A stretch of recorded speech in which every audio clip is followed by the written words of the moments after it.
And here we go with that amazing quote from Jean-Paul Sartre.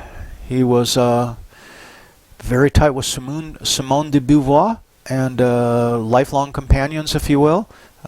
Interestingly, they never got married, and they had an open relationship, and they were both involved with other people because they didn't think that the structure of marriage allowed them freedom. That in fact, if they got married, they would be engaged in a bad faith narrative, right?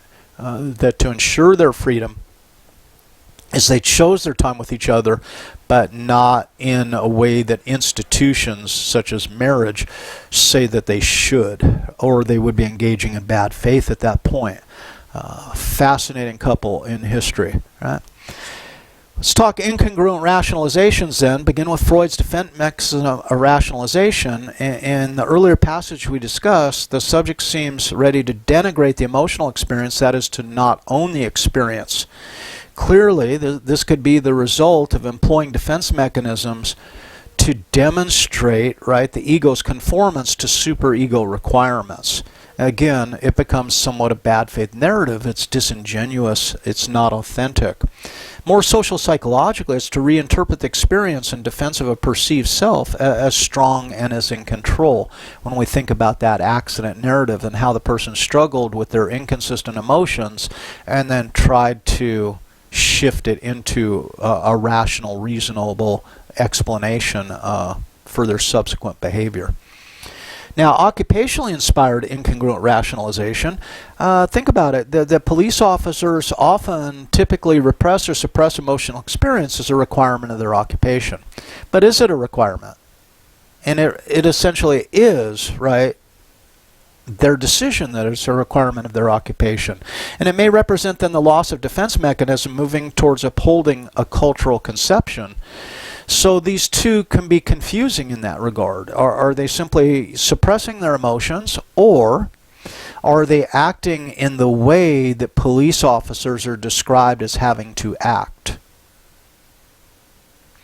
And the more that we begin to act in a way that others prescribe that we act, Sartre would explain that we're engaging in this bad faith narrative. We're creating narratives that are inauthentic, are disingenuous.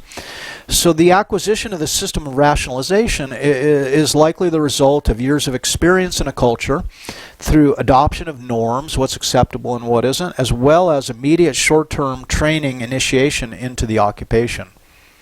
And police officers will tell each other, you know, you have to get over it. You can't become emotionally involved. You can't let it affect you, right?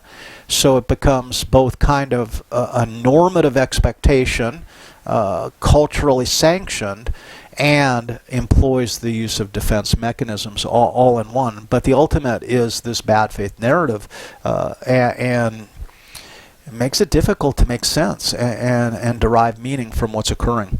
So we all know, you know, that not only are memories constructed, they can also represent revisionist forces, often culturally inspired, to fit what should be the narrative rather than what actually is the narrative.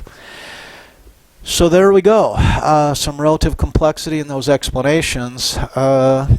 Over lectures 8.1 through 8. Blah blah blah, we're gonna get a little more down to business, a little less philosophical, and then prepare when we hit our final 2, 9 and 10. We're gonna really start to deconstruct and tear apart what it is we've talked about, and maybe view it from extremely different angles. So that's what I got for you today. And as a side note, I promised you at some point I was going to cry. I did. So we got that one fulfilled. There's another opportunity to cry in this class, another opportunity or two. So hang tight for those.